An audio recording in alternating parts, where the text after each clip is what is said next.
If you're in a property and want to make some real money, then listen up, because the next 2 minutes could change your financial future. And it will shatter a misconception that many hold out there about property and investing.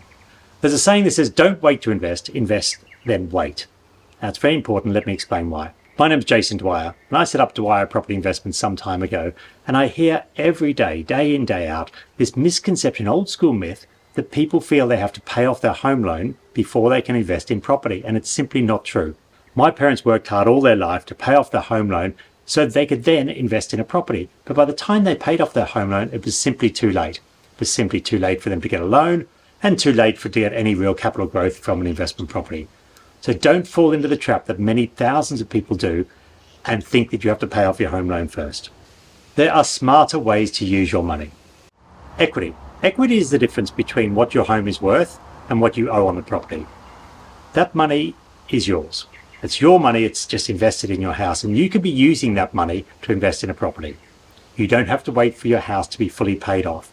So if you have over 20% of equity in your property, you can be using that now. Over the long term, your home has created real wealth for you, and in a lot of cases, that's the only real wealth people have. So imagine if you had more than one property going up in value, if you had 2 or 3 properties going up in value. Now, the only way you can do that is to use some of that equity you have in your current home loan, and you have to do that before you pay it off.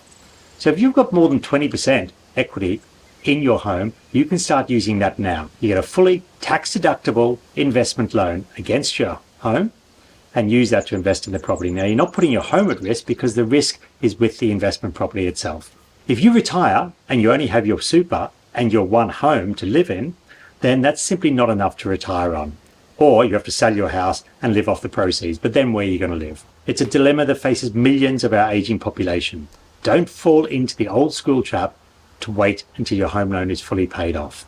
Remember the saying, don't wait to invest, invest, then wait. To find out more, click below, get a free financial consultation, or simply download the starter pack to get you on the road to property investing. Thank you.